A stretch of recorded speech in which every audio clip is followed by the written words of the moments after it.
merci d'être là aujourd'hui encore, pour ceux qui étaient là hier et puis pour les nouveaux, bienvenue dans cet espace éthique. Donc nous allons poursuivre nos travaux et ce matin, on a prévu 2 tables rondes. La première qui concerne les temporalités dans le parcours de soins, qui va se passer de la façon suivante. On va d'abord écouter une présentation de Benjamin Derbès, qui travaille au département de sociologie et anthropologie à Paris 8, et voilà, qui va nous parler un peu de ses travaux sur ce thème-là. Et puis ensuite, on aura 3 personnes, un peu des discutants, qui vont apporter leur regard complémentaire. Laurent Pasquier, qui est généticien au CHU de Rennes. Émilie Consolino, qui est conseillère en génétique à Marseille et présidente de l'Association française des conseillers en génétique. Et Eva Toussaint, qui est psychologue au CHU de Bordeaux. Bien, bonjour à toutes et à tous et merci pour votre accueil. Donc, je suis très heureux de venir voilà, parler ici des questions de temporalité et de parcours de soins. La commande qui m'avait été faite, c'était de proposer une sorte de cadrage, je reprends les termes de Perrine Malzac, surplombant. Donc j'espère que je ne vais pas être trop surplombant. Il faut que je parle bien dans le micro, d'accord, sinon on ne m'entend pas. Parfait. Donc pour commencer, ou pour voilà, faire ce cadrage, je vais m'appuyer sur les résultats en fait, d'une recherche que j'avais faite il y a quelques années, donc avec... en partenariat avec plusieurs chercheurs ici présents, donc, et qui avait donné lieu à une publication en 2018 sur la question du bon moment pour les mauvaises nouvelles. Et donc c'était une recherche qu'on avait faite sur la question de l'information de la parentèle en génétique. Et donc suite à la révision de la loi de bioéthique de 2011 qui faisait, je vous le rappelle, obligation sous certaines conditions aux personnes qui font un test génétique, mais ça je pense que je l'apprends à personne, à informer leurs apparentés qui sont susceptibles d'être porteurs des mêmes problématiques génétiques. Et donc j'avais fait une recherche en immersion par observation et entretien, notamment dans le service de génétique, donc aux génétiques cliniques de l'Institut Curie, qui était dirigé par le professeur Stopalionet, que je salue au passage. Voilà, donc je vais m'appuyer là-dessus pour commencer, sur les résultats de cette étude, pour commencer la réflexion que je vais mener ce matin, en essayant de tenir le timing, puisque je n'ai pas commencé à démarrer mon chrono. Et voilà, c'est fait. Donc, voilà, du point de vue, ce que j'avais pu observer du point de vue des personnes qui passent les tests, quand j'avais fait des entretiens avec des personnes qui donc, étaient candidates à ce test, c'était par rapport à l'information des apparentés, la question de la crainte hein, d'être l'oiseau de mauvais augure, hein, d'être la personne qui, dans la famille, va apporter une information qui présage de conséquences potentiellement délétères pour la famille, donc d'être le mouton noir, etc. Donc c'était quelque chose qui apparaissait dans un certain nombre d'entretiens comme quelque chose qui pouvait être un frein, un obstacle à la transmission des informations dans un premier temps, avec l'idée que le résultat du test génétique, eh bien, il s'agissait pour un grand nombre d'un savoir qui était considéré comme encombrant, hein, dont on ne sait pas trop forcément quoi faire et qu'il est délicat de transmettre, avec cette préoccupation aussi des personnes que j'ai rencontrées, la plupart d'entre elles, cette préoccupation de ne pas nuire, hein, de faire en sorte de transmettre l'information, mais d'une manière qui ne soit pas nuisible pour les apparentés, voilà, qui ne leur fasse pas trop peur, etc. Donc, pour un certain nombre d'entre elles et eux, il s'agissait de trouver le bon moment, voilà, le bon moment pour informer, pour transmettre l'information concernant la génétique. l'analyse des entretiens montrait que la recherche de ce bon moment, en fait, elle pouvait se faire au croisement de deux logiques, qui sont des logiques qui mobilisent la question des temporalités.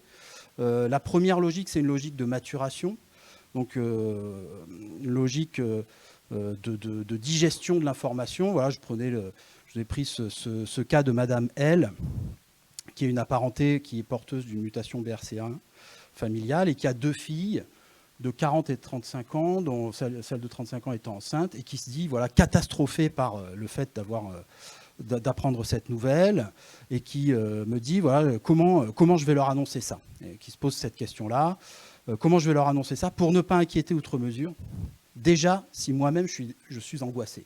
Donc je ne vais pas leur dire tout de suite, voilà, la résolution elle est celle-ci, elle est de temporiser, hein, de prendre son temps, le temps de digérer. Il faut que je digère un peu. Donc c'était cette idée que j'ai retrouvée dans un certain nombre d'entretiens de logique de maturation du côté de la personne qui a fait le test et qui doit prendre le temps d'assimiler l'information avant de la transmettre. Et puis, il faut, pour informer au bon moment, il faut aussi que du côté de la personne qui va recevoir l'information, il y ait une sorte de préparation. Hein. Il faut que la personne soit prête, donc une logique de préparation, avec, de la part des personnes qui vont informer, un travail d'évaluation de cette préparation. Est-ce que la personne est prête à entendre? Et je prends le cas ici de Madame J, qui a un cas index, qui a un cancer du sein, une fille de 28 ans, et elle me dit qu'elle ne la juge pas prête à entendre, pas prête à recevoir cette information, parce que donc elle évoque une situation sociale un peu complexe, avec un changement d'orientation dans ses études, des petits jobs, de l'intérim, et donc elle conclut en disant, enfin elle me dit notamment, j'attends qu'elle soit dans une situation plus équilibrée. Voilà. Donc tout ça, il y a une coïncidence des logiques, un croisement des logiques, qui évidemment n'est pas tout à fait toujours simple à trouver. Et il y a donc là une question d'opportunité à saisir. Dans un certain nombre d'entretiens également, on retrouve cette question de l'occasion favorable de personnes qui vont attendre un moment familial, de réunion familiale. Alors ça peut être des fêtes, mais d'autres événements, ou un événement de santé, quelqu'un qui dans la famille a un problème de santé, et ça va être l'occasion, voilà, de dérouler la bobine et de parler, d'évoquer cette question. Ah bah tiens, moi je suis porteur ou porteuse d'une mutation, d'une prédisposition au cancer, etc. Ou à l'occasion d'une consultation médicale. Alors là, voilà, Madame R, j'ai pris cet exemple-là, qui a une fille de 23 ans, qui est donc voilà, dans un processus d'études. Elle a fait une classe préparatoire, elle prépare l'agrégation, etc. Et elle me dit, voilà, il n'y a pas d'urgence. Je ne lui ai pas dit pour le moment. Il n'y a pas d'urgence, je ne lui ai pas dit pour le moment. Quand on a 20 ans, on a envie de s'amuser, on ne pense pas à la maladie. Et donc, elle essaye, donc elle est enseignante, Madame R, elle a décidé de choisir le moment opportun, et non pas important. Lapsus. Le moment opportun est toujours important. De l'informer, de l'encadrer, et elle décide de lui en parler à l'occasion d'un bilan de contrôle, donc puisque sa fille, elle informe sa fille est au courant quand elle va faire des contrôles, et donc elle pense que ça peut être une bonne occasion de lui dire à un moment, à ce moment-là, quand elle sera prête, justement, comme je disais tout à l'heure. Et puis, il y a l'idée aussi que attendre le bon moment, saisir l'opportunité, c'est aussi essayer de ne pas manquer une opportunité. Donc, c'est une difficulté qui peut être redoublée quand on manque justement cette opportunité. Et là, j'avais aussi fait un entretien avec Madame P, ou non, pas fait un entretien. C'est Madame P, c'était un cas qui avait été évoqué en RCP, donc au génétique, dans une apparenté indemne de 54 ans. Elle sait qu'elle est porteuse d'une mutation depuis 11 ans, mais elle n'en a toujours pas parlé à ses filles, dont une a 29 ans, et le cas index familial était atteint à 35 ans. Donc la difficulté ici, c'est d'avoir tardé à le dire, et que plus on tarde, plus après c'est difficile de le dire, puisque pour une autre, comme me le disait une autre enquêtée, il y a l'idée qu'on a dissimulé quelque chose, donc il peut y avoir l'idée qu'il y a, non seulement on n'a pas dit, mais ensuite on a menti, donc il y a une information qui est doublement connotée de manière négative, et donc avec un commentaire d'un professionnel qui dit « Quand on reste dans un mensonge, elles peuvent lui reprocher de ne rien avoir dit pendant 10 ans. » Voilà. Donc la question du moment opportun, c'est aussi la question de ne pas rater le moment opportun. Et donc, on peut, ici, et c'est là où je prends mon envol, où je surplombe d'un coup, l'introduction ici, on peut rapprocher cette question du bon moment donc de conception des temporalités qui sont les conceptions de l'Antiquité grecque, hein, qui sont personnifiées par des dieux et des déesses. Bon, ici, en l'occurrence, c'est une déesse romaine, mais bon, c'est la version romaine du Kairos. Donc d'un côté, on a une temporalité qui est une temporalité qu'on connaît bien, hein, qui est la temporalité chronologique du chronos. Donc chronos, il est représenté ici avec, je ne sais pas si vous le voyez bien, mais un sablier dans la main. Donc c'est le temps qui s'écoule de manière régulière. Il y a la faux également de la mort qui termine cette chronologie, hein, de l'existence. Donc le temps linéaire, un temps linéaire mathématique. Et c'est une succession donc d'instants égaux avec une régularité, une prévisibilité, une continuité. Et puis de l'autre côté, vous avez cette temporalité qui, à mon avis, est plus permet de mieux comprendre la question du bon moment, cette recherche du bon moment, puisque, comme vous le voyez ici, donc la déesse Ocasio, qui est donc l'occasion, qui est représentée ici, elle est représentée alors avec des cheveux long sur le devant. Alors ici, on ne le voit pas bien, mais normalement, elle a les cheveux qui lui cachent le visage, puisque l'occasion, elle est difficilement discernable. On ne sait pas, quand on la voit venir, on ne sait pas si c'est l'occasion ou pas. Il faut pour cela la devancer.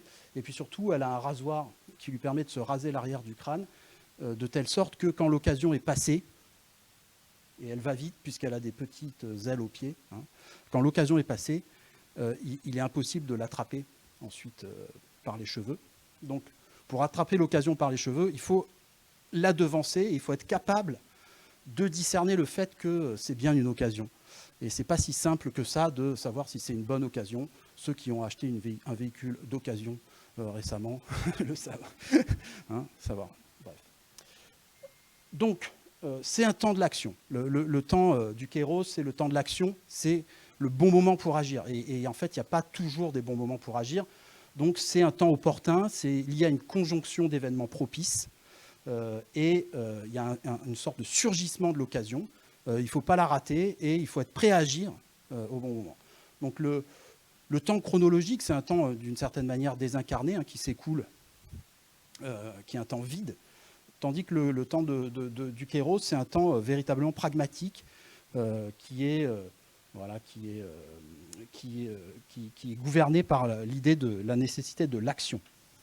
Alors, je reviens maintenant à la question des temporalités pour montrer, voilà, j'ai repris dans les référentiels de recommandation, alors c'est écrit tout petit, mais ce n'est pas véritablement grave si vous ne pouvez pas lire.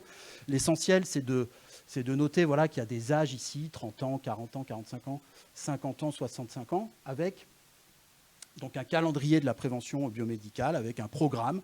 Il faut faire le dépistage, IRM mammaire, mammographie, etc. Donc, en fonction des âges, il y a des seuils. Et puis, vous connaissez probablement ça mieux que moi, pour la plupart. Il y a des seuils de risque qui sont différents selon les âges et qui vont gouverner, qui vont faire qu'il y a des recommandations différentes selon les âges en termes de mesures de prévention des maladies.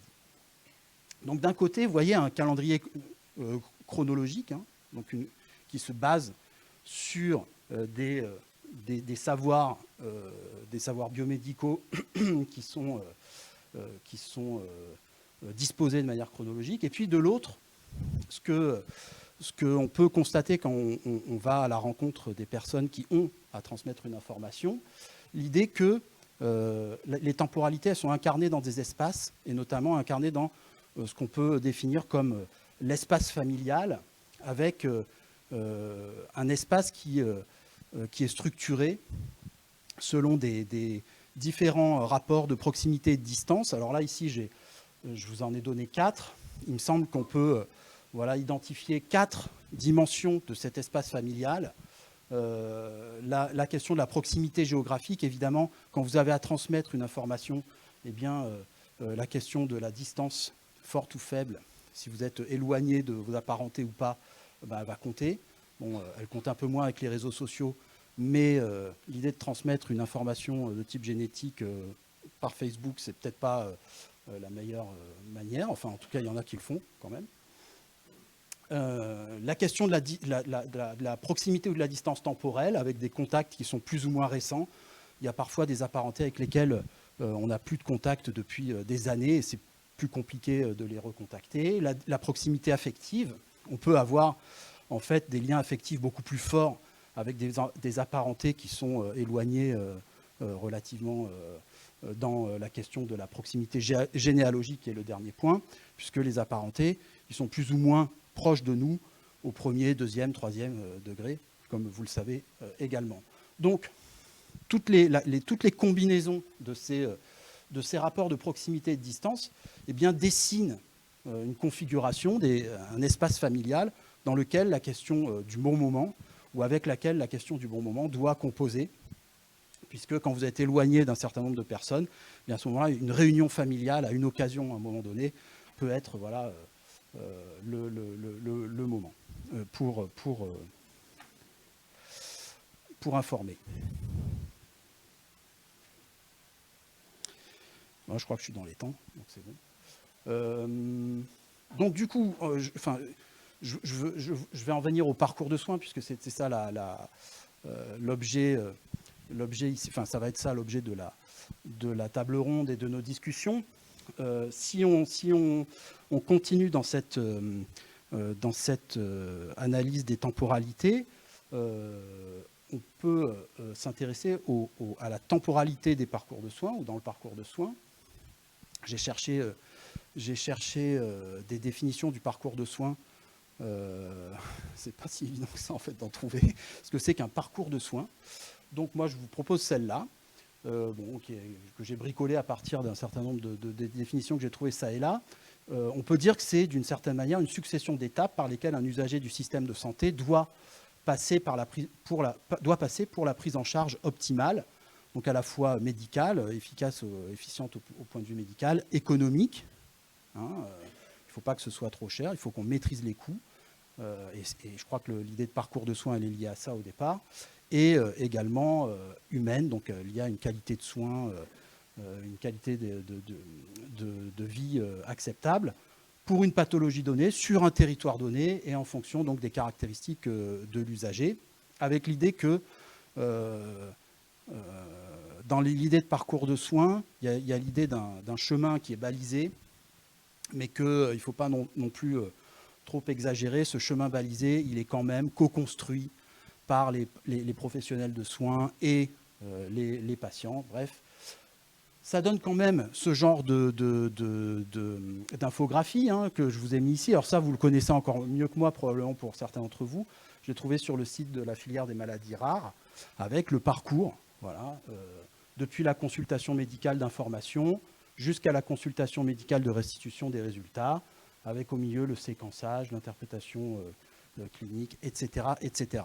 Moi, ce qui m'intéresse ici, c'est que ce parcours, finalement, il incarne, il est la matérialisation d'un certain nombre de temporalités qui sont à la fois des temporalités scientifiques, puisqu'elles sont basées sur des connaissances scientifiques en termes de risques, donc des connaissances statistiques, biostatistiques, etc.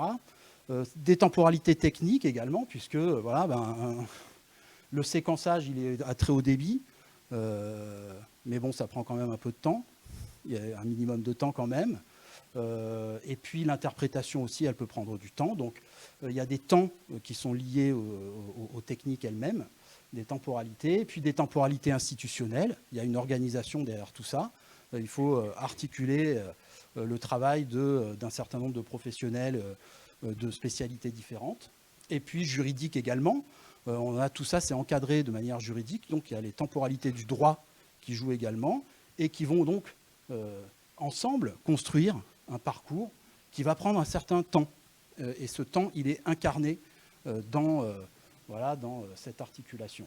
Donc le parcours de soins, il me semble que c'est des articulations socialement construites de temporalité qui sont propres aux différents acteurs, y compris les patients, mais ça je vais y revenir, aux outils, aux savoirs, aux normes, etc., puisque vous savez bien qu'il y a un temps de réflexion avant le consentement, entre l'information et le consentement, etc., qui est normé juridiquement. Et donc toutes ces temporalités diverses, elles sont nécessaires à la prise en charge globale d'un usager du système de santé. Donc le parcours de soins, c'est une articulation de temporalité. Et cette articulation de temporalité, elle n'est pas sans effet. Elle n'est pas sans effet sur, évidemment, les personnes qui rentrent dans cette espèce de pipeline-là à partir de la première consultation médicale. Et cet effet des temporalités du parcours sur les usagers, c'est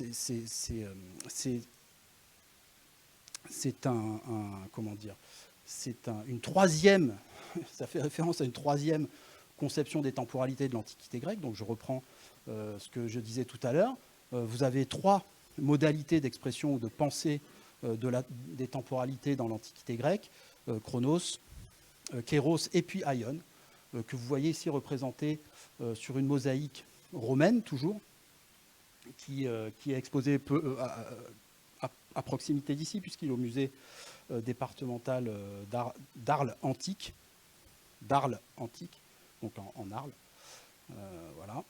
Et donc, on voit aion qui actionne voilà, le cercle continu du temps, hein, le cercle zodiacal, cette idée de durée, de continuité illimitée, qui fait référence aussi à l'éternité, voilà, qui tourne de manière continue. Donc c'est plus un temps qui est séparé, divisé en instants, c'est plus le temps de l'action au bon moment, c'est cette temporalité qui transcende un peu toutes les temporalités, qui est la temporalité de l'illimité, de la pure continuité, et donc aussi cette idée de durée, de temps vécu, et donc d'intuition du temps qu'on retrouve évidemment dans la philosophie de Bergson.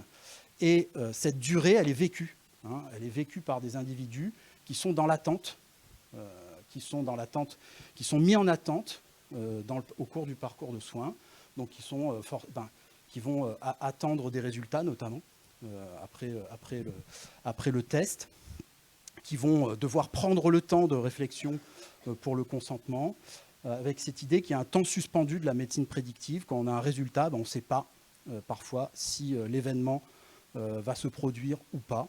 Il y a une pénétrance différente des anomalies génétiques. Donc voilà, et elle est liée, cette durée qui est parfois indéfinie, aux incertitudes biomédicales, à l'évolution des savoirs médicaux. On est encore dans l'attente de savoir si, par exemple, tel ou tel variant est pathogène ou pas, etc. Et les personnes sont placées dans cette attente-là qui peut durer.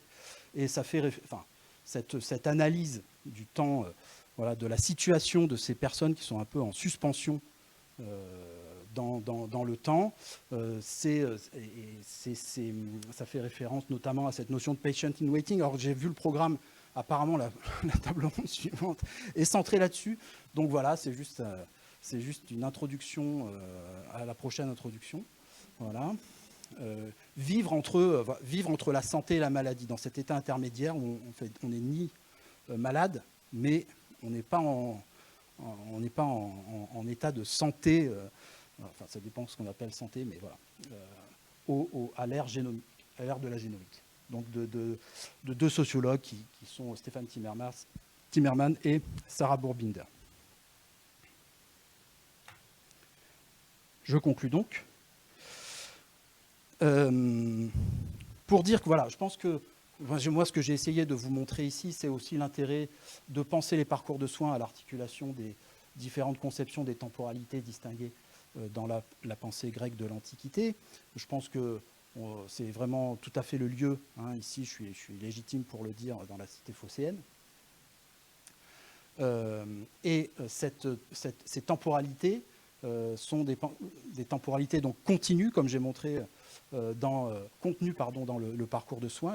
Le parcours de soins contient un certain nombre de temporalités qui vont articuler, il me semble, des temporalités instituées, des temporalités du chronos, voilà, qui sont définies par des seuils, qui sont définies par des calendriers, qui sont définies par des programmes, par des plans de soins, etc. Qui produisent ces temporalités instituées, chronologiques, qui vont produire des temporalités vécues, hein, par les usagers qui sont pris dans ces parcours, et lesquelles temporalités interagissent avec les temporalités profanes de l'existence sociale ordinaire, c'est-à-dire le fait que voilà, l'ensemble des acteurs de ces parcours de soins, eh bien, ils sont pris aussi dans des logiques de vie qui ne sont pas que des logiques médicales et qui donc, articulent un certain nombre d'autres exigences que des exigences médicales, et qui font que parfois il peut y avoir des frottements, des tensions entre toutes ces dimensions des temporalités dans les parcours de soins.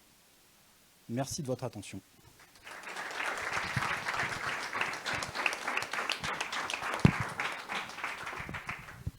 Merci beaucoup. Donc, on va prendre la suite avec les 3 discutants, puis on fera une discussion globale. Donc, je donne la parole à Laurent Pasquier pour un premier temps, 10-15 minutes de réaction. Et voilà, pour nous apporter aussi des éléments supplémentaires. Merci, Laurent. Bonjour à tout le monde et merci effectivement pour cette belle session et organisation de ces journées.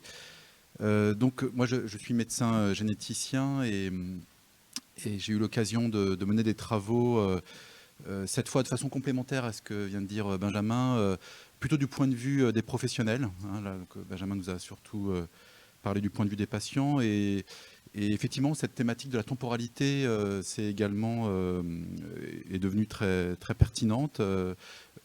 Donc ce que nous avons mené, nous avons voulu interroger des professionnels, des spécialistes hospitaliers non généticiens, donc à la fois qui relevaient du domaine de l'oncologie et de l'endocrinologie d'une part, et d'autre part de la neurologie, hein. En menant une méthodologie que vous connaissez tous, des focus group, et en les interrogeant finalement sur leur pratique. On s'est aperçu que leur spécialité, d'une part, et donc après on verra les causes, mais leur spécialité induisait finalement des temporalités qui étaient extrêmement différentes. Donc d'un côté, les endocrinologues, oncologues, donc une fois la maladie repérée, un cancer des surrénales ou de la thyroïde, finalement prescrivait le test génétique de façon très procédurale, hein, quasiment automatique, c'est-à-dire que les patients étaient de nouveau hospitalisés pour faire un bilan complémentaire avec des tas d'examens d'imagerie, de dosages hormonaux et d'un examen de génétique, mais finalement ça s'inscrivait dans une procédure, et ligne après ligne, les patients en général n'avaient pas trop le loisir ou l'opportunité plutôt, c'est plus adapté, de pouvoir de réfléchir à cette proposition du test génétique et de dire non, puisque vraiment ça s'inscrivait dans une logique de parcours de soins qui était transmis sans beaucoup de précautions sur les enjeux du test génétique notamment, donc aux patients dans le cas d'un hôpital de jour qui était donc vraiment presque automatique, hein. Et puis à l'opposé, les neurologues eux-mêmes avaient une pratique complètement différente, où là, la proposition du test génétique était finalement beaucoup plus distribuée dans le temps. Le neurologue, finalement, attendait probablement aussi le moment opportun pour faire la proposition du test génétique. Et donc, on s'est demandé, évidemment, qu'est-ce qui pouvait justifier des pratiques aussi différentes entre ces deux spécialités, quand même il s'agissait donc de prescrire un examen des caractéristiques génétiques. Et bien, finalement, c'est là où c'est intéressant de pouvoir ancrer ces pratiques dans des réalités de spécialités bien différentes. Là où, par exemple, les endocrinologues, oncologues n'avaient pas besoin du test génétique pour confirmer la maladie, mais l'inscrire peut-être dans une dimension familiale, les neurologues, eux, avaient besoin du test génétique pour confirmer la nature des symptômes dont les patients se plaignaient ou qu'ils pouvaient eux-mêmes observer, mais avec des enjeux qui sont bien différents. Les neurologues, notamment, le diagnostic de la maladie génétique pouvait conduire au diagnostic d'une maladie particulièrement impactante pour l'avenir de cette personne, avec très peu, voire quasiment l'absence de ressources thérapeutiques une fois que le diagnostic était posé. Et donc on comprenait bien effectivement la prudence et du coup une temporalité décalée lorsqu'il s'agissait de proposer un test génétique. Et donc on voit bien là que selon la spécialité, mais selon surtout la nature de la maladie, son potentiel évolutif et l'absence ou la présence d'une thérapeutique adaptée pouvait conduire donc du coup du point de vue des professionnels, de façon un peu orthogonale au point de vue des patients, à la réalisation ou non du test génétique à des moments différents. Donc cette temporalité, je crois qu'elle était extrêmement parlante. Et évidemment, on a pu faire ce travail que sur 2 spécialités. Il aurait été intéressant d'en explorer davantage, mais voilà, ça sera un autre travail. Voilà, donc c'était peut-être un premier point de vue complémentaire du point de vue des professionnels sur ce point de la temporalité. Oui, donc moi je suis conseillère en génétique et j'ai été sollicitée par Perrine et j'ai été contente de voir que dans le titre c'était marqué les temporalités dans le parcours de soins, parce qu'on parle beaucoup de la temporalité, mais de mon expérience il y a beaucoup de temporalités. Il y a celle du professionnel, celle du patient au sein du couple, celle du patient au sein de sa famille, et il y a tout un tas de temporalités qui font qu'à un moment donné, on est confronté à des situations qui sont complètement différentes. Et la temporalité de chaque personne s'inscrit dans son individualité, avec son histoire personnelle en tant qu'individu, son histoire familiale. Est-ce que c'est le patient qui est concerné par la maladie génétique? Est-ce que c'est le conjoint du patient concerné par la maladie génétique?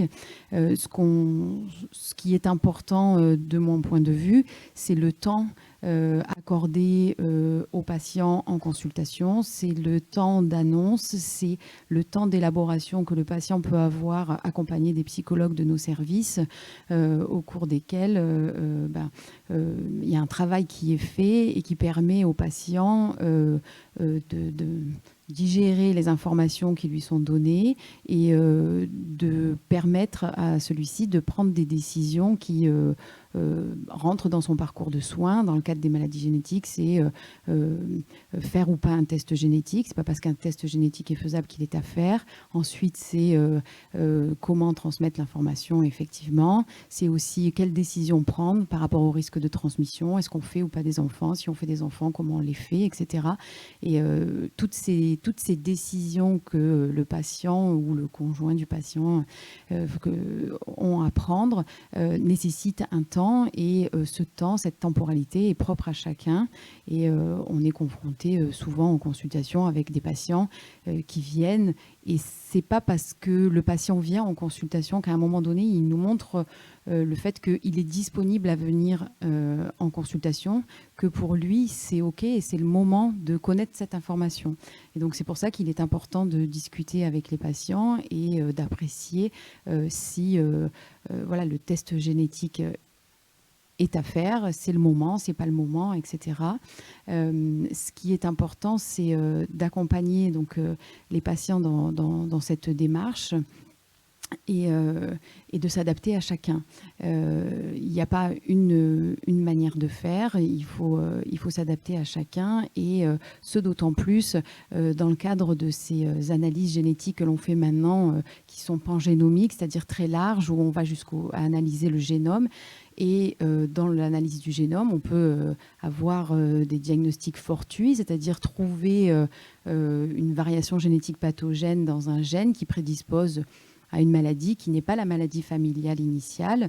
Et on sait que la temporalité du patient est personnelle, même s'il y a un vécu de la maladie. Donc c'est d'autant plus compliqué quand finalement, par des analyses larges, on vient à découvrir finalement une prédisposition, soit à des cancers, soit à des maladies cardiaques héréditaires, etc.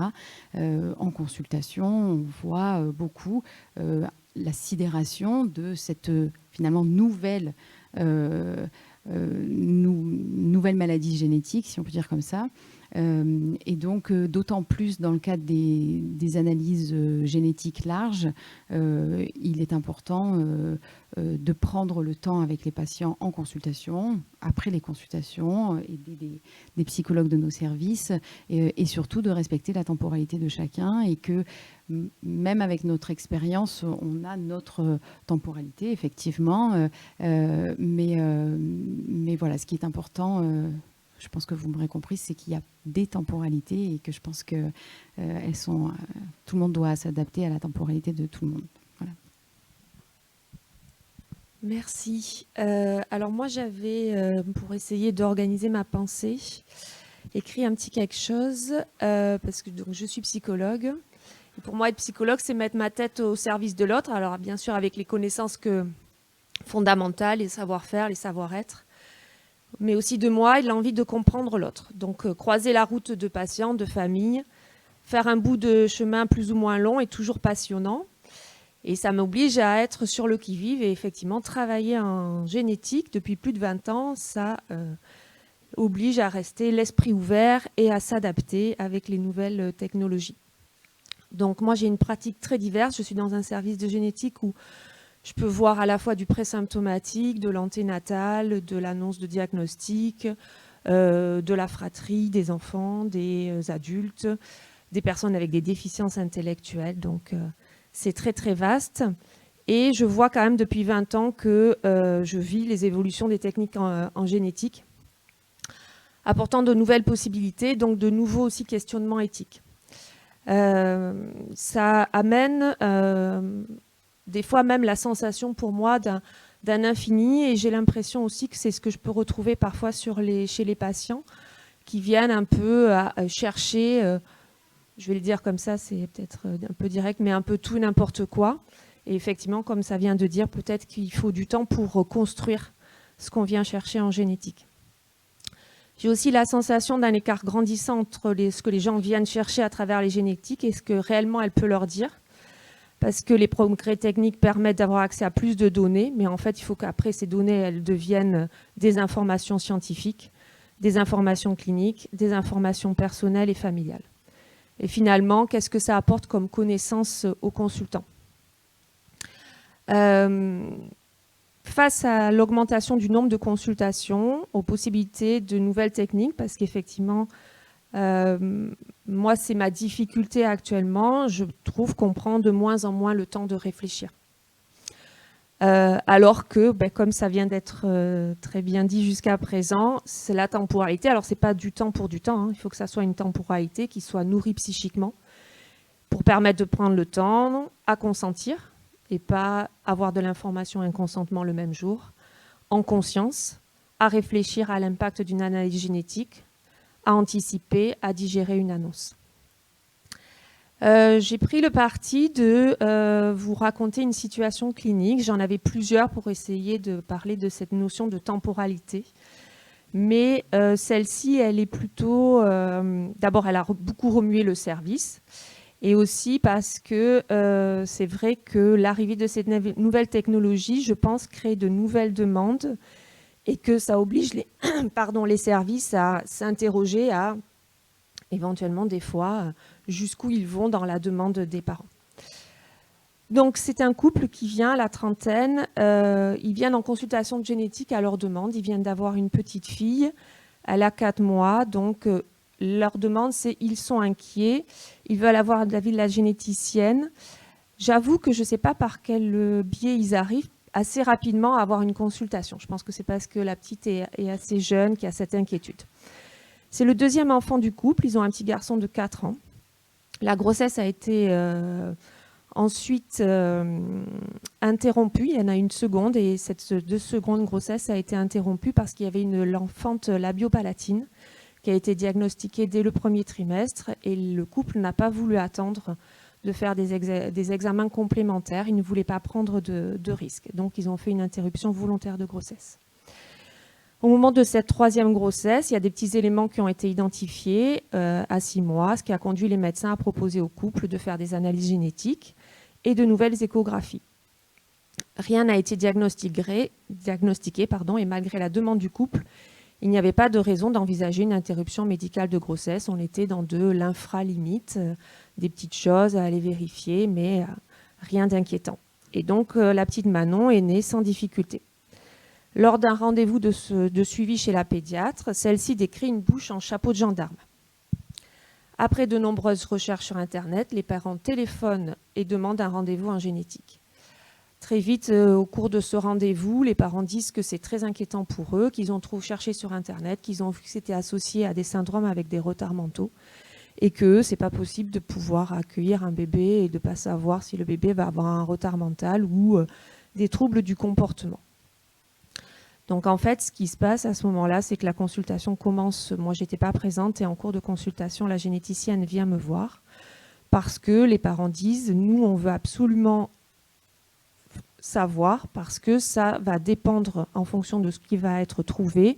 On envisage de laisser notre petite fille pour qu'elle soit adoptée par d'autres personnes. » Donc la généticienne, un peu sous le choc, fait quand même un examen de Manon et ne voit pas d'éléments inquiétants.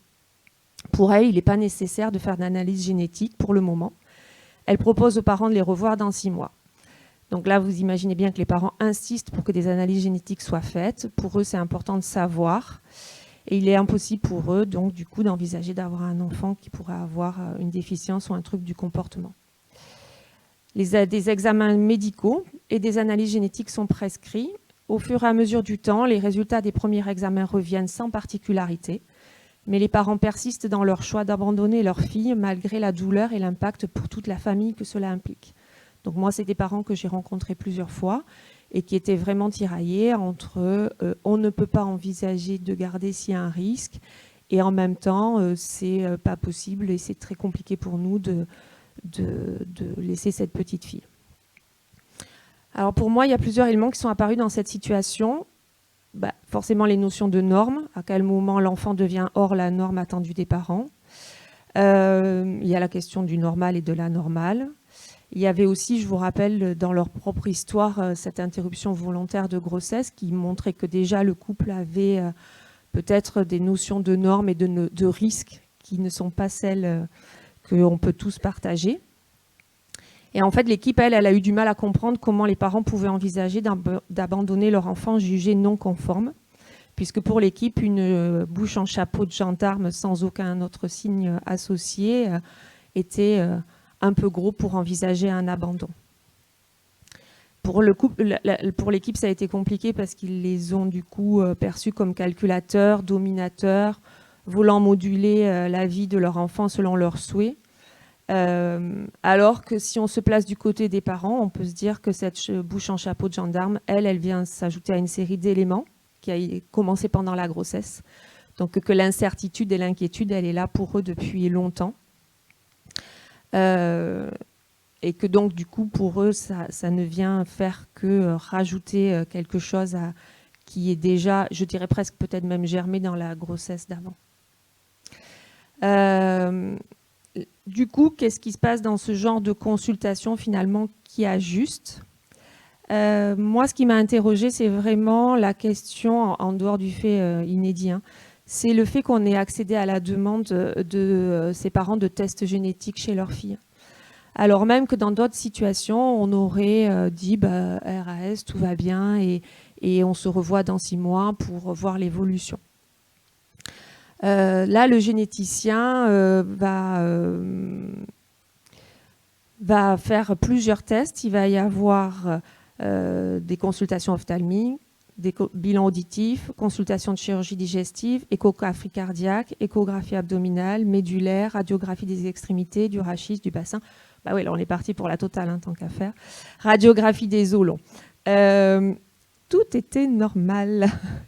Là, on revient et on croise la temporalité des tests en génétique aussi. C'est-à-dire qu'elle a aussi proposé de refaire l'analyse génétique qui avait déjà été faite en anténatal, donc tu n'as pas, de faire une recherche ciblée dans un panel de gènes dont les résultats ne sont pas très longs à obtenir parce que sinon, ce qui se profilait et que les parents étaient déjà engagés, petit à petit se sont engagés dans la démarche pour laisser leur petite fille, c'est qu'après, il y avait 3 mois pour éventuellement se rétracter. Et donc, tout l'enjeu aussi de la temporalité des tests génétiques, c'est dans quel délai on va les obtenir.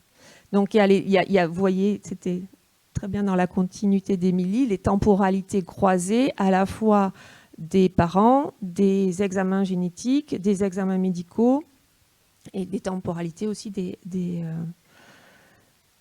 soignants.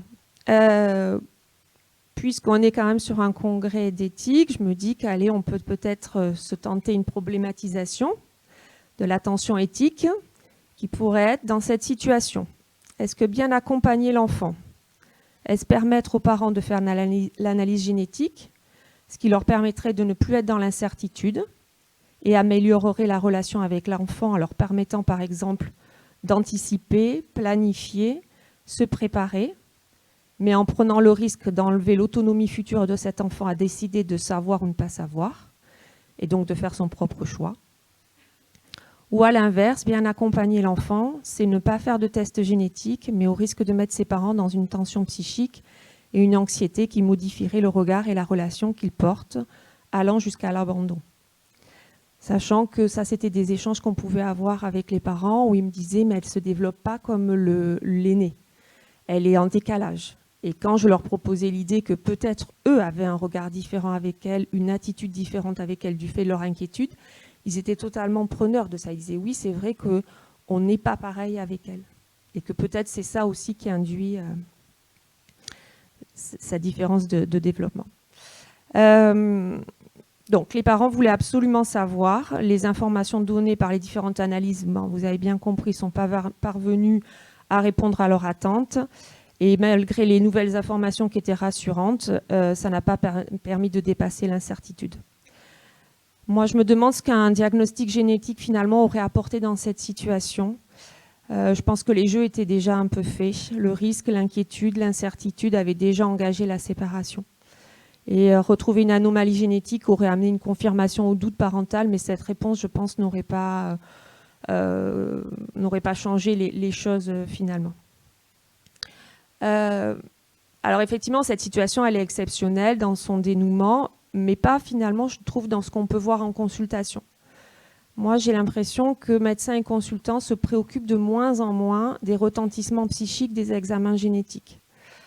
Alors après, on pourrait se dire que les patients, ils sont peut-être capables de savoir ce qui est bon pour eux, pour leur enfant, futur ou présent, qu'ils ont le droit de connaître leur information génétique. On pourrait dire que ça leur appartient, au risque de découvrir des informations non attendues et que ces données changent de nature au cours de leur parcours, de leur recueil à leur éventuelle utilisation en recherche. Donc là, on pourrait se dire, finalement, est-ce que ce n'est pas à eux de décider ce qui est le meilleur pour eux et de les laisser là-dedans?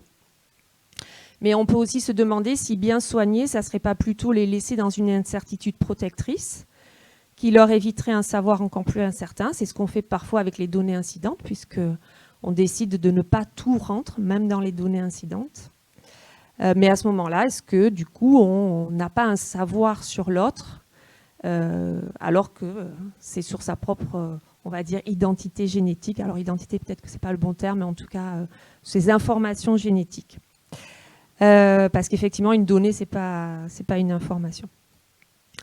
Bon, en tout cas, pour conclure, moi, il me semble essentiel de continuer à nous interroger avec les équipes et les consultants quant à la pertinence d'un test génétique, de mettre ou de remettre de l'éthique et donc de la réflexion et de la temporalité dans nos consultations de génétique. Je redis, mais une temporalité accompagnée, remplie, parce que laisser du temps, ça n'aura pas d'intérêt. Peut-être que c'est là que ça nous permettra de s'assurer de garder le sujet au centre de nos préoccupations et de la relation. Merci. Merci beaucoup à tous les trois d'avoir respecté le temps. Benjamin, si c'est possible de rejoindre donc les trois autres personnes, on a le temps maintenant pour la discussion. On voulait garder ces 3 quarts d'heure pour échanger. Là, on est parti avec plein d'approches, de points de vue, de sujets. Avant de vous donner la parole, je le dis parce qu'en vous écoutant, je me disais, il y a aussi finalement, le temps, ça ramène aussi à l'histoire. Et j'ai l'impression qu'à travers ce que vous nous racontez, vous nous rappelez aussi que quand on fait un test génétique, on surgit dans l'histoire de quelqu'un qui a un passé, qui va avoir un avenir. Et là, on est à un instant.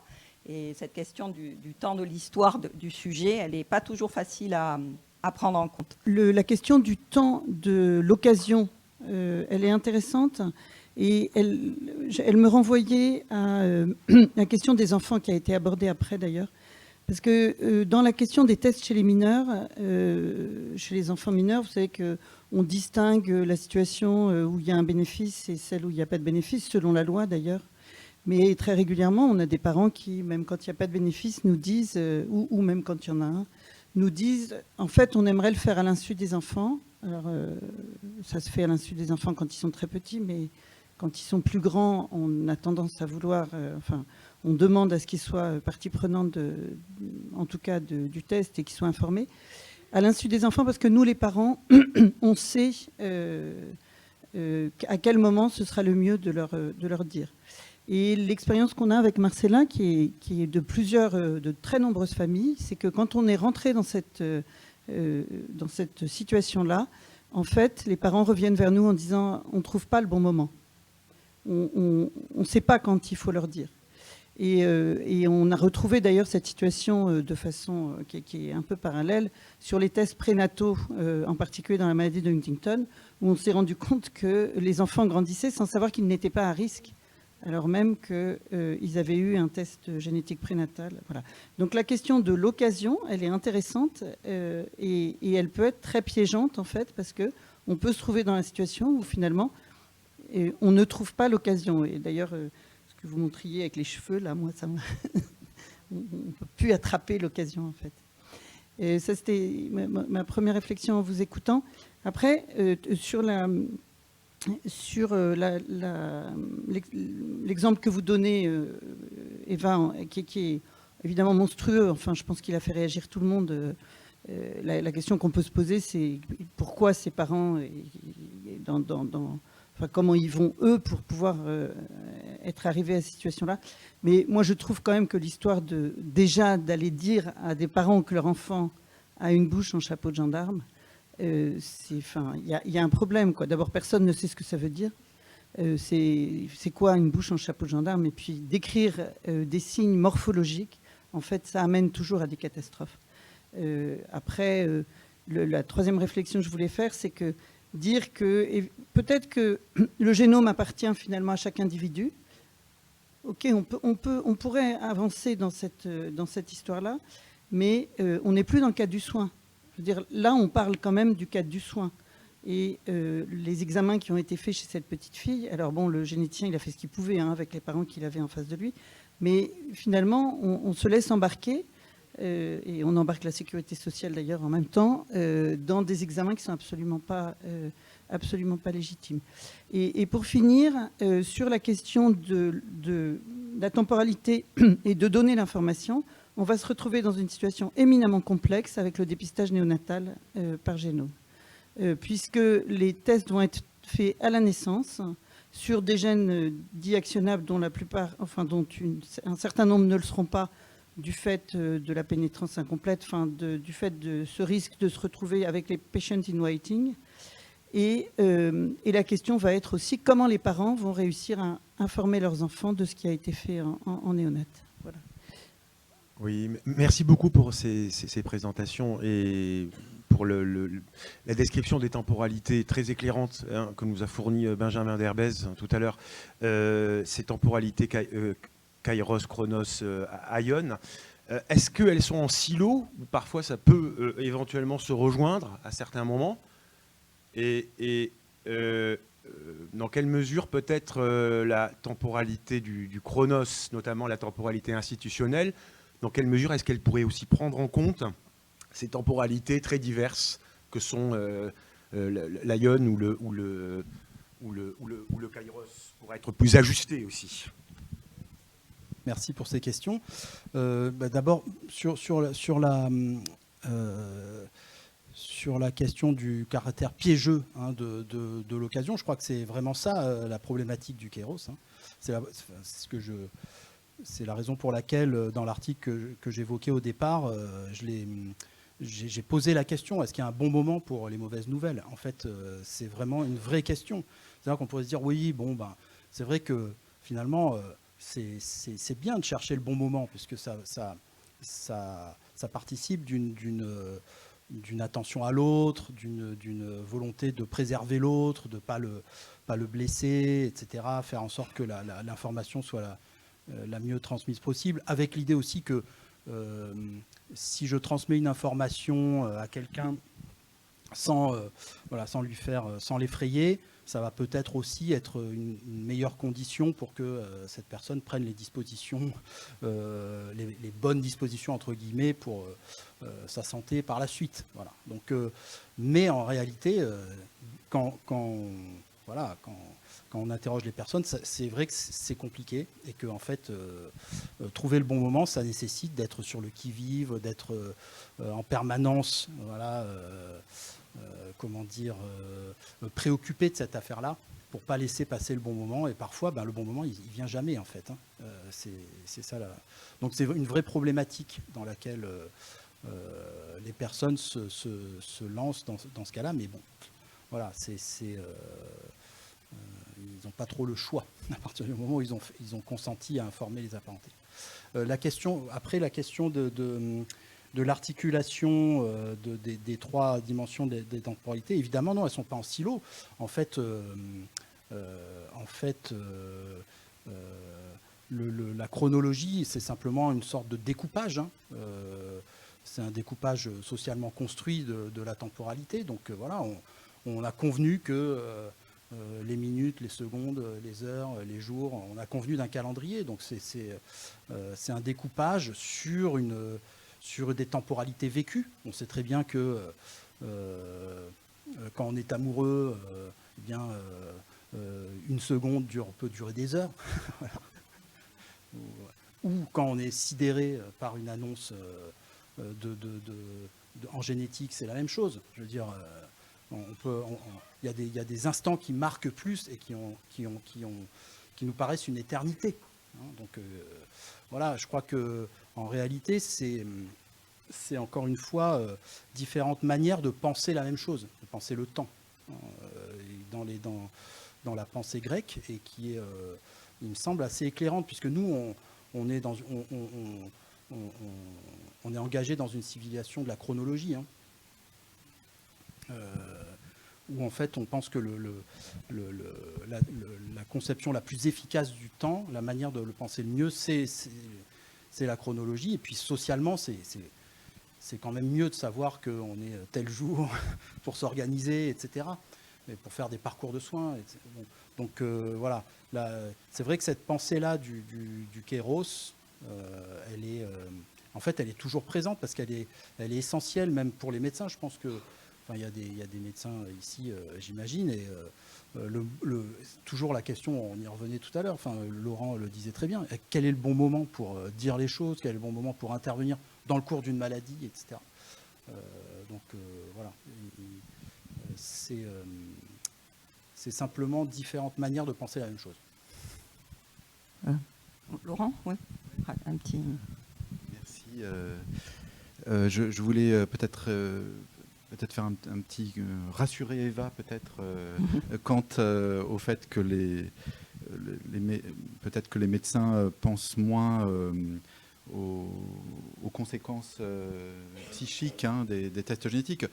Donc bon, personnellement, je pense qu'il y a beaucoup de gens, évidemment je ne suis pas seul, à avoir décalé en fait des tests génétiques parce qu'il n'y avait pas d'indication clinique ou familiale, parce que je n'en voyais pas l'intérêt, évidemment en accompagnant les parents la plupart du temps, mais évidemment sauf cette situation un peu exceptionnelle, le comprennent bien en fait, compte tenu donc évidemment des enjeux du résultat du test génétique. Donc ça c'est une première chose. Et puis une deuxième chose, c'est que les généticiens essayent et des actions des filières maladies rares le montrent. On essaye de former nos collègues quant aux enjeux de la génétique. Donc, on a des actions donc auprès des internes qui se forment déjà, donc par le biais de consultations simulées. Donc, on peut effectivement comme ça maîtriser, enfin un petit peu mieux comprendre en tout cas les tensions qui sont générées par une consultation et la proposition d'un test génétique avec des acteurs professionnels, et puis aussi destiné à d'autres spécialistes, non généticiens, et la filière Handies-Rares a beaucoup aussi contribué donc à promouvoir cette idée que effectivement la proposition de test génétique n'est pas tout à fait neutre, quelle que soit la situation dans une famille, et ça il me semble important. Et puis il y a aussi, et dans le livre blanc dont on parle un petit peu de la génétique, il y a bien cette idée aussi d'aller sensibiliser, voire former le grand public dans sa globalité, puisque évidemment plus nous rencontrerons des personnes qui sont un peu acculturées à ces notions de génétique et aux différents enjeux qui y sont associés, plus la proposition ou la non-proposition de test génétique sera finalement acceptée. Eva ? Je vais répondre. Alors, non, je ne suis pas complètement inquiète, encore moins probablement avec les gens qui sont ici, puisqu'ils viennent pour réfléchir. Après, je vois une accélération quand même avec le nombre de consultations, les délais de consultation. Donc, effectivement, quand les gens ont eu, même, je comprends, quand les gens ont eu 6 mois, 8 mois avant d'avoir eu un premier rendez-vous, même si on essaie de leur laisser l'espace, de leur dire que rien ne se décide maintenant, ils sont venus, quoi. Donc après, on la met ailleurs, la temporalité. Quand on commence à la déplacer en disant vous pouvez ne pas venir chercher les résultats. Bon, donc quand même, je ressens ça. Et je dis pas que d'ailleurs que c'est bien ou que c'est pas bien. C'est vraiment des interrogations.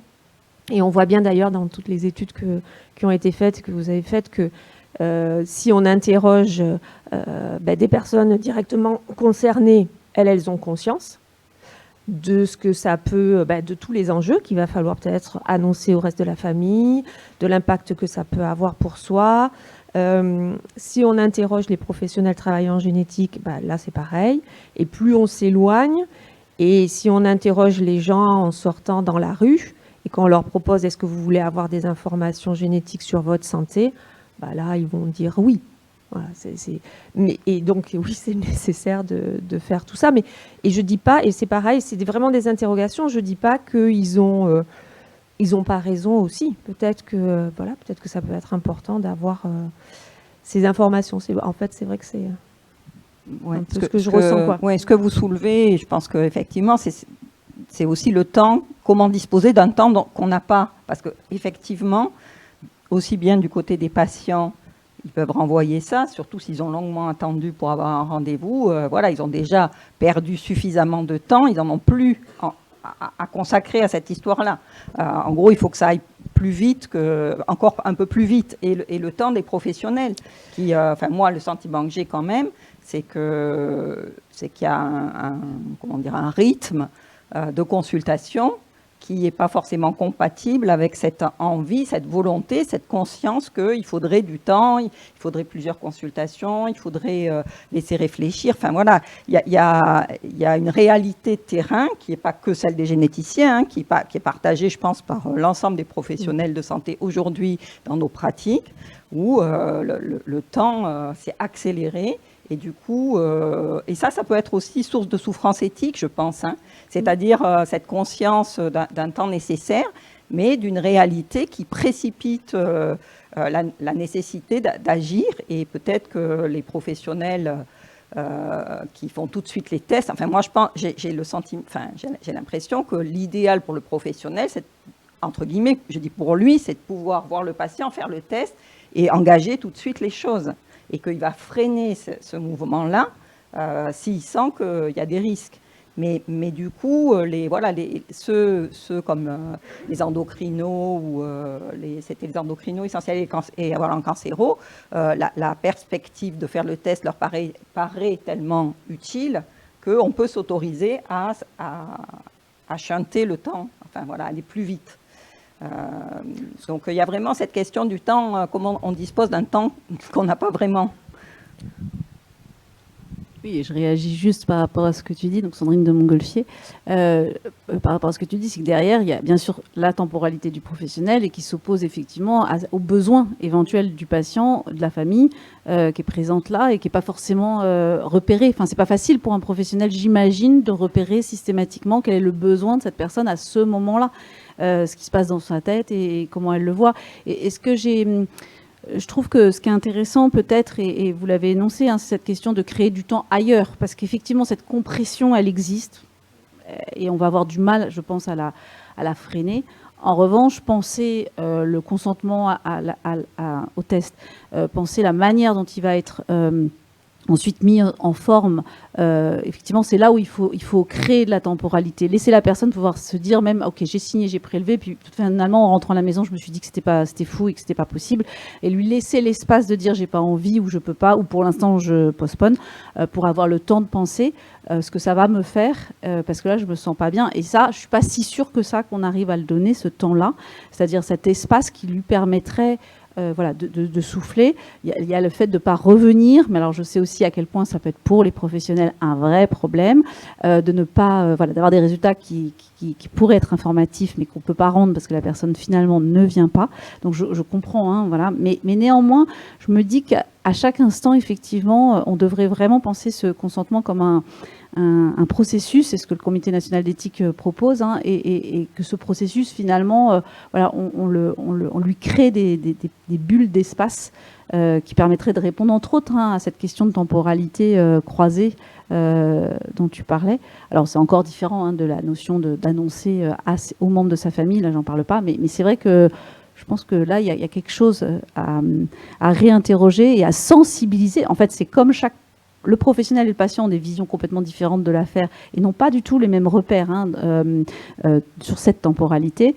Je pense que ça peut être vraiment intéressant pour chacun, justement, voilà, d'échanger, et que dans la formation des internes, effectivement, il y ait cette notion qui apparaisse, qui, au-delà même de s'engager dans « je m'entraîne à dire », c'est « je m'entraîne à penser ce temps », quoi.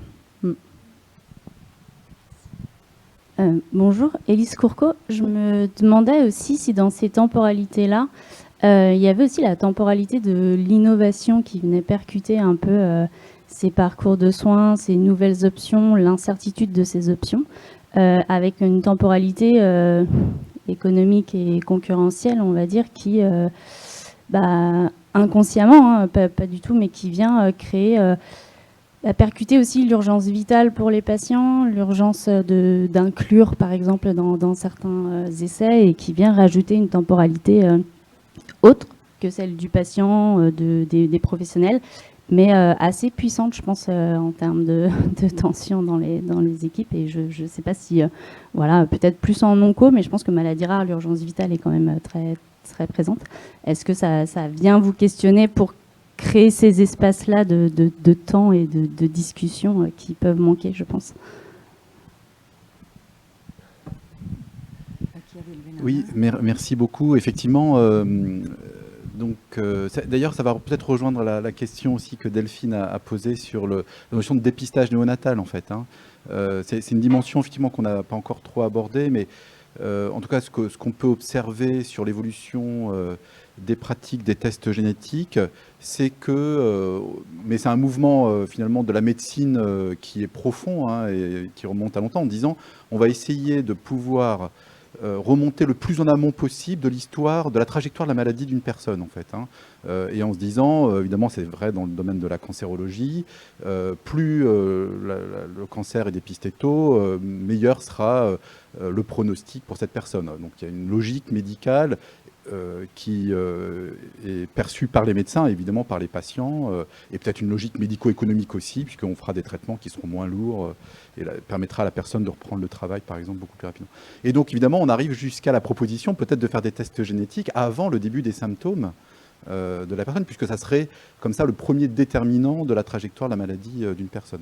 Donc c'est là où apparaît la proposition de tests génétiques en population de gens en bonne santé, que ça soit donc à la naissance, donc Delphine l'a dit, ou que ça soit même en préconceptionnel, ou que ça soit à d'autres moments de la vie, chez des adultes de 20 ans, pour dépister, je sais pas, évidemment Dominique connaît ça mieux que moi, mais de dépister toutes les femmes avec un test BRCA1, BRCA2, si jamais l'histoire familiale n'était pas très informative.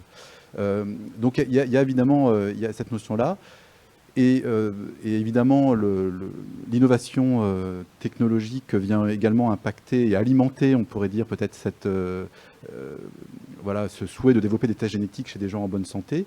Et c'était le cas du dépistage néonatal, puisque, effectivement, dans le projet que nous mettons en œuvre, qui est promu par le CHU de Dijon et Laurence Fèvre en particulier, mais que nous allons développer aussi dans l'Ouest, c'est de proposer aux couples donc 2 listes de maladies. Donc pour le bébé à naître, puisque du coup on fait une information pendant la grossesse. La première liste, c'est des maladies uniquement accessibles à un traitement, tel qu'on fait déjà le dépistage actuellement, donc de façon à prendre en soin de façon efficace le bébé et lui éviter bien sûr des conséquences pour sa vie future. Et puis la deuxième liste, c'est plutôt des maladies dites actionnables, pour lesquelles nous n'avons pas encore la preuve de l'efficacité de l'action médicale, mais dans l'hypothèse d'une innovation qui sera peut-être à venir dans les mois ou les années à venir, et notamment par exemple dans le cadre de certaines myopathies, et sous du coup la volonté de l'association de patients, l'AFM Téléthon, de pousser à ce type de test dans la perspective de développement futur. Alors oui, cette proposition de test pourrait également être proposée aux jeunes enfants. Mais pour répondre à Delphine, c'est à la fois, peut-être, ça répond à une logique médicale, on peut l'entendre, mais ça répond surtout aussi à une demande de la part des familles de patients et des associations de patients, en fait. Donc c'est un mouvement, en fait, commun. Ça dépend des pathologies. On ne peut pas dire ça, Laurent, je ne suis pas d'accord. Ça répond à une demande des associations qui ont tous vécu une errance diagnostique et qui pensent que le dépistage néonatal va être une réponse à l'errance diagnostique. C'est complètement différent. Moi, je trouve qu'on ne peut pas dire que c'est une demande sociétale ou une demande des associations. C'est une demande des associations, c'est pas une demande... Mais peut-être c'est pas le sujet d'aujourd'hui. Non, mais je dis pas que c'est une demande de tout le monde, Delphine, mais c'est clairement une demande de l'AFM Téléthon dans le sujet, on est bien d'accord. Donc, l'AFM Téléthon est d'abord une association de patients, donc de patients. Et une autre question. Moi, alors, je suis Béatrice Claret, je suis psychologue clinicienne et je travaille à Gustave Roussy en génétique, en partie en pédiatrie et en partie en service adulte. J'avais 2 petits points. Un premier concernant ce que vous avez introduit là sur la temporalité et l'occasion à saisir, etc. Moi, ça m'a juste fait penser à quelque chose que je voulais partager, c'est que je pense que quand psychiquement on a élaboré quelque chose autour du fait qu'on puisse en parler, les occasions sont multiples après pour pouvoir les saisir. Et je pense que finalement les occasions, il y en a plein dans un parcours, ça peut être aller à l'hôpital pour un examen de surveillance, etc. Mais que parfois ce qui fait frein, c'est plutôt qu'effectivement il y a encore un frein psychique dans sa tête. C'est-à-dire que malgré tout, à l'intérieur de soi, on n'est pas convaincu qu'on a envie d'en parler. Enfin, moi, je sais que dans les consultations que j'ai, notamment avec beaucoup de parents qui s'interrogent sur le bon moment, enfin, c'est des questions énormes, de comment en parler et à quel moment, c'est quand eux sont prêts que finalement, ils vont aller saisir un petit quelque chose qu'ils n'auraient pas vu avant et qui va être la bonne occasion pour eux de commencer à en dire un peu quelque chose. Et puis que ce petit quelque chose, ça ne sera pas forcément tout, mais un petit élément qui introduira un dialogue qui se tissera dans le temps et qui progressivement va s'étayer pour que l'information grandisse. Donc là, c'était un premier point.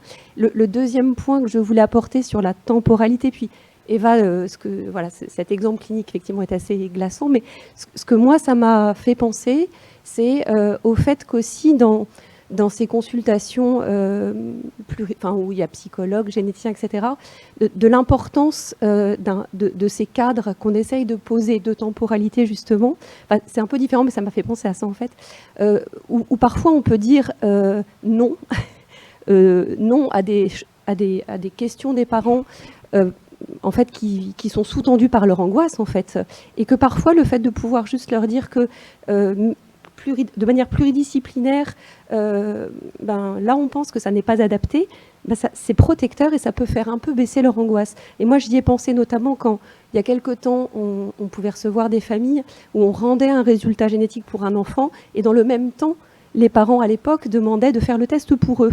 Ce qui avait pu se faire après, dans le passé, et maintenant on le fait plus du tout en fait. En tout cas chez nous, on dit non, là c'est déjà le temps où vous digérez l'information qu'on vous a donnée pour votre enfant.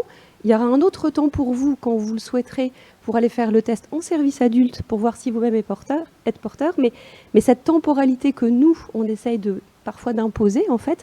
Moi, je pense qu'elle est assez protectrice et qu'il faut se battre pour la défendre. Alors, c'est des sujets, je pense qu'on est un peu tous d'accord, hein, mais c'est vrai que c'est des... Et les nouvelles technologies, je pense que c'est la même chose, en fait, mais on reste encore dans ces moments où il y a les enjeux médicaux, les enjeux psychiques, mais où il faut que tous ces enjeux psychiques-là, on puisse aussi se battre pour que cette temporalité, elle persiste, y compris avec tous ces développements potentiels technologiques. Je trouve, de cadre, parce que c'est vrai que souvent la temporalité, elle est vécue comme un obstacle. Et là, vous nous apportez un élément supplémentaire. Effectivement, elle peut être un cadre rassurant. Et parfois, on peut l'oublier. Je pense que les professionnels peuvent l'oublier, que ce temps imposé, qui s'impose à eux, qu'ils imposent aux autres, peut aussi aider.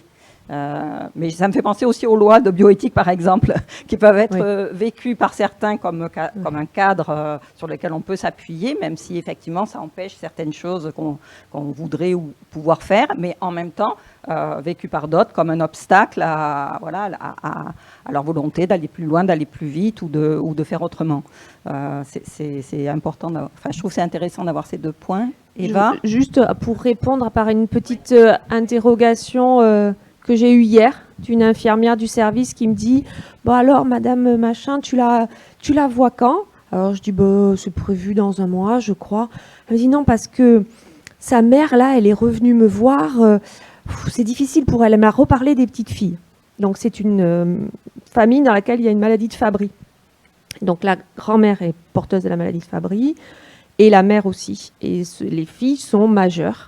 Et la mère n'est toujours pas en capacité de le dire à ses filles. Et donc, c'est juste pour vous montrer dans quelle tension ça peut mettre. Et donc, j'ai cette infirmière qui me dit, mais quand même, alors, elle leur en a toujours pas parlé, et qu'est-ce que tu en penses? Est-ce que tu crois qu'il faut lui en reparler en consultation? Donc, moi, j'ai fait des retours. Je lui ai dit, mais pourquoi la grand-mère, si c'est problématique pour elle, ne parle pas à ses petites filles? Pourquoi, à qui la grand-mère donne ses difficultés? Elle me dit, je lui dis, est-ce qu'elle en parle au médecin? Non. Je lui dis, à toi, uniquement. Oui. Bon, on voit les espaces. Et je lui dis, mais si ça peut te donner des informations, cette maman, elle a son traitement dans son sac, visible sur la table de la cuisine. Donc, il y a aussi, quand il y a la question du dire, il y a la façon de le dire. Parce qu'en fait, il y en a une des filles, elle est en études de médecine. Hein, donc, elle voit un traitement. Non, mais voilà.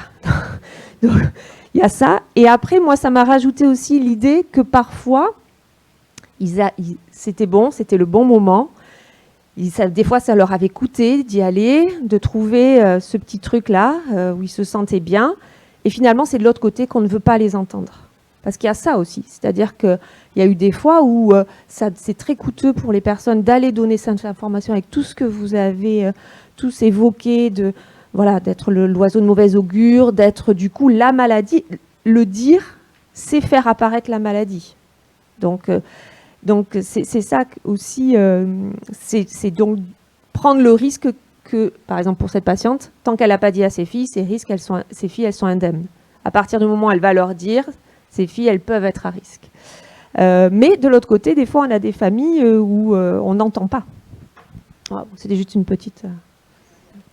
En fait, est-ce que c'est un sujet pour vous ou pas, le risque de mondialisation des tests? Pardon, Isabelle Durand-Zaleski, je suis à l'AP de Paris.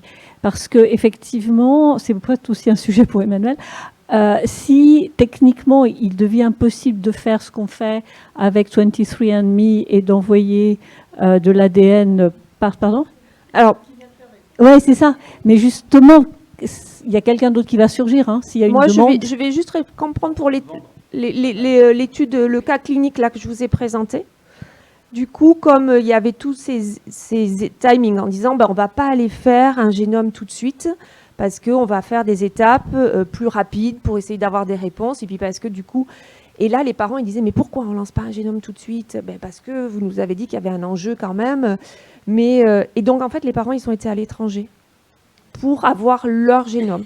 Ce qui veut dire que finalement ils ont eu la réponse en même quasiment à 15 jours près. Par rapport à... Et donc, dans l'équipe, on s'est posé la question de dire... On ne savait pas qu'ils avaient eu la réponse du côté ailleurs. Hein. Mais quand les résultats sont arrivés, Génétique Passe, qu'on a fini par trouver un petit truc, mais qui n'avait pas forcément de risque de retard mental. Mais bon. Donc, on a trouvé un petit truc génétique. Et on s'est posé la question de... Est-ce qu'on rend les résultats aux parents ?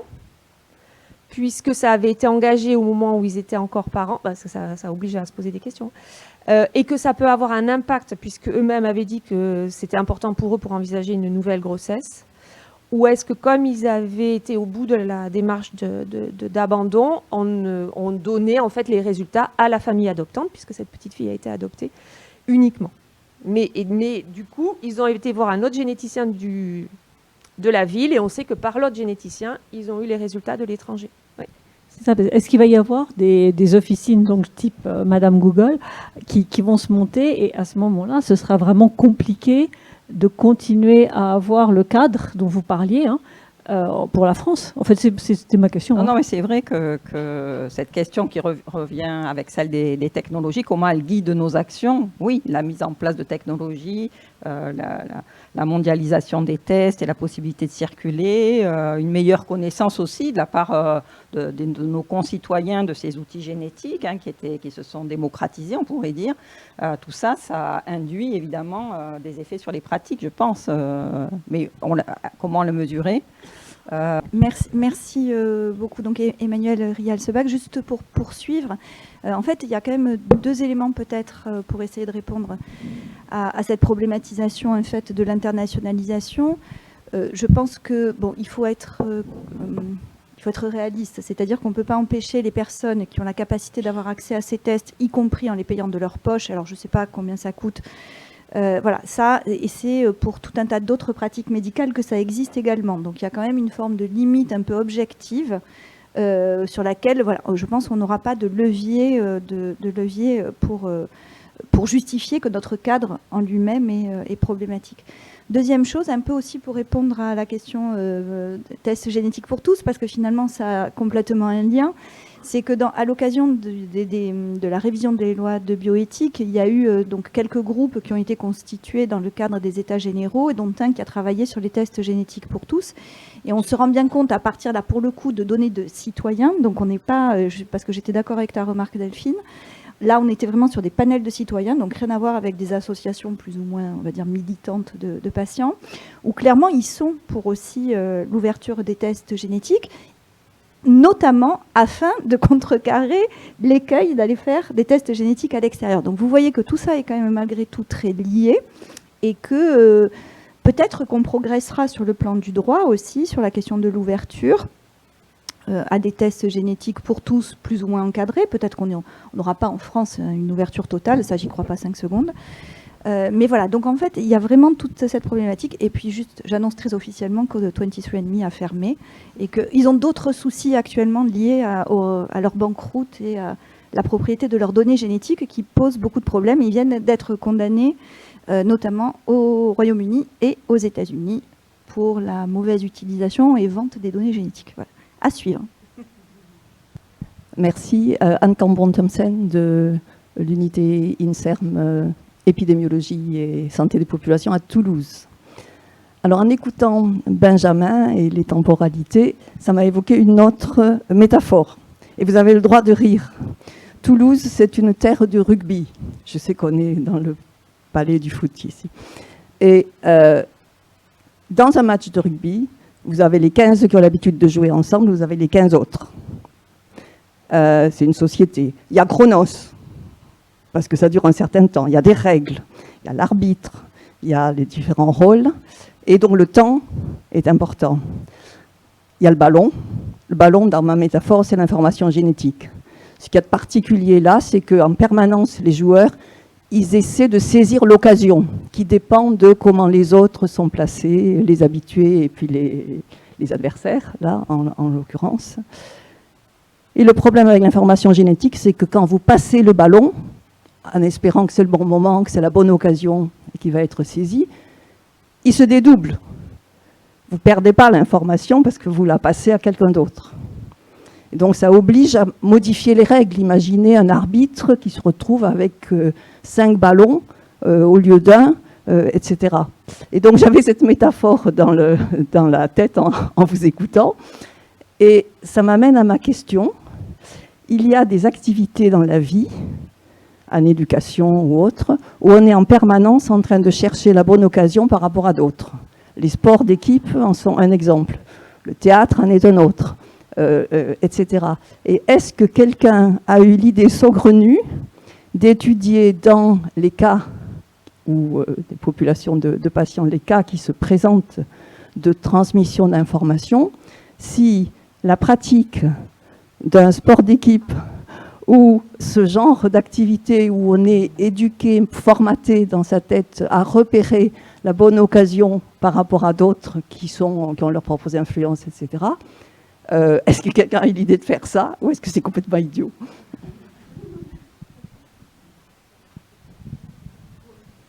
Je vais répondre tout de suite. Hein, alors. Ce qui me rassure, c'est que ça marche aussi avec le foot. Hein, bon. Et avec le hand.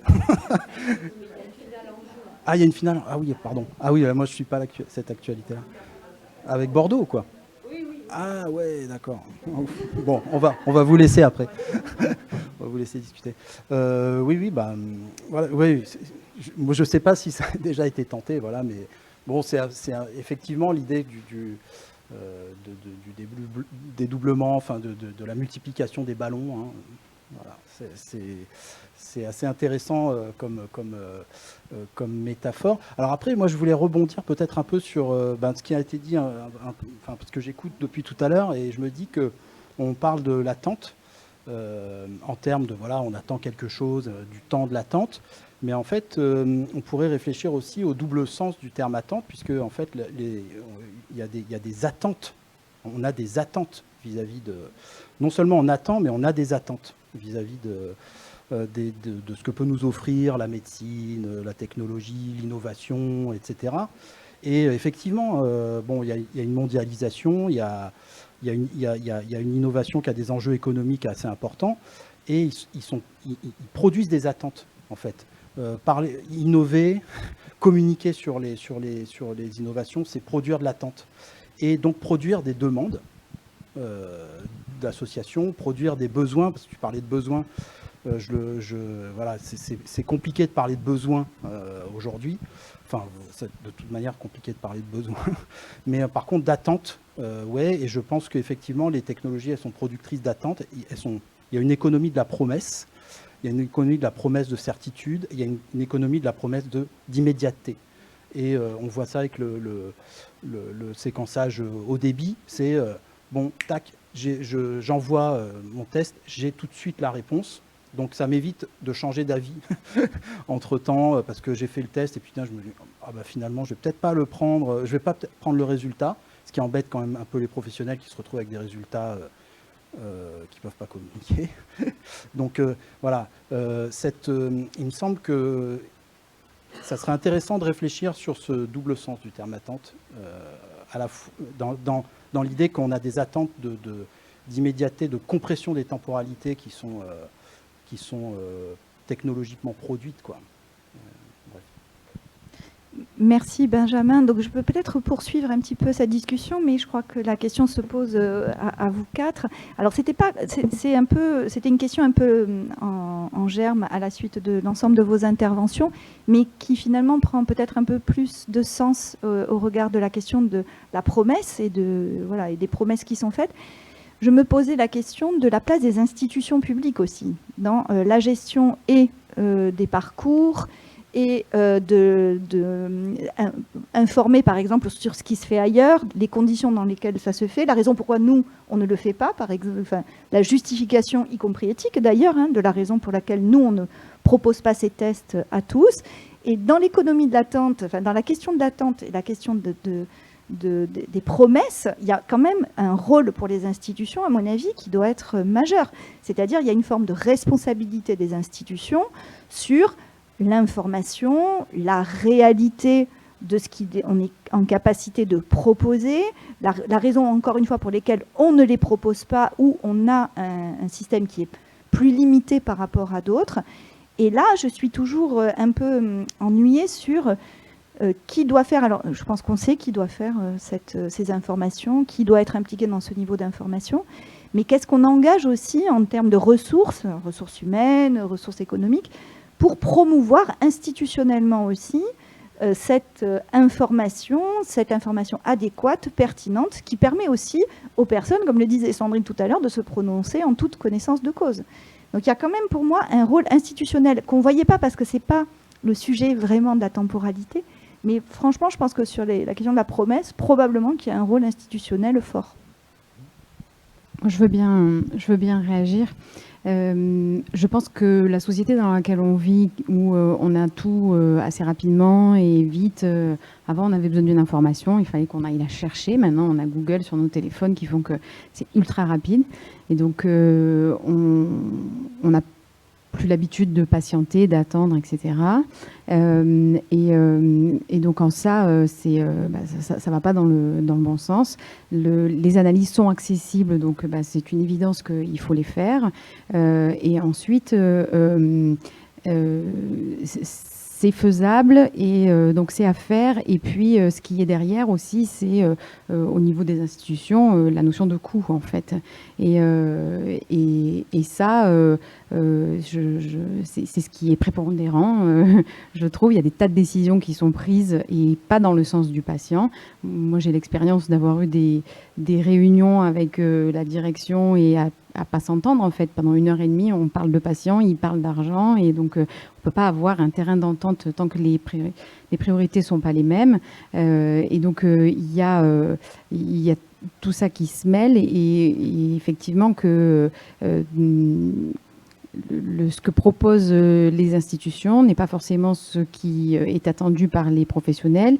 Les professionnels doivent faire en fonction des attentes des patients qui sont des fois ambivalentes parce que c'est accessible donc on a envie d'y aller et puis ma cousine l'a fait donc pourquoi je le ferais pas, mais en même temps si je me questionne sur moi et sur l'implication que ça va avoir derrière que de transmettre à mes enfants et en même temps mes enfants c'est pas le moment parce qu'il se passe ci, parce qu'il se passe ça, etc. Donc en fait il y a plein de choses qui font que c'est compliqué, mais j'ai l'impression que finalement le monde dans lequel on vit fait que des tas de décisions sont prises par rapport à ce qui se passe autour et pas forcément avec en se mettant au centre de l'attention en fait.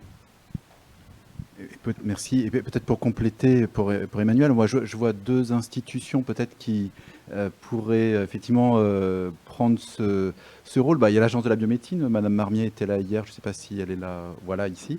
Donc évidemment, c'est je pense, une des missions de l'Agence de la biomédecine de porter cette vigilance autour de l'évolution des tests génétiques. Et je crois que l'agence s'est emparée de cette question spécifiquement autour de la génétique, après avoir porté beaucoup évidemment la voie de la PMA, enfin de la MP et puis de la greffe. Et puis, évidemment, tu sais mieux que moi, il y a aussi les états généraux de la bioéthique dans la perspective de la révision de la prochaine loi, qui vont être l'occasion aussi, sans doute, d'entendre la voix des institutions, il y en a plein, et puis de la voix du grand public. Hein, tu l'as dit, le comité citoyen, j'espère qu'il sera aussi reconduit, et c'est la responsabilité des espaces régionaux d'éthique de faire remonter, hein, je pense que les thématiques au niveau national pour qu'elles fassent un thème de la révision des lois de bioéthique. Juste une dernière réaction, parce que c'est vrai que j'avais déjà parlé, mais sur cette urgence un petit peu, pour avoir fait une analyse des médias dans les maladies rares, c'était vraiment intéressant de voir dans des articles grand public les voies communes entre des labos. Alors, c'est sans jugement, on a besoin de l'innovation, c'est pas mon discours, mais c'était en fait des voies communes entre des patients, des associations de patients, avec le labo qui demandait le remboursement plus rapide ou la mise sur le marché plus rapide de son médicament.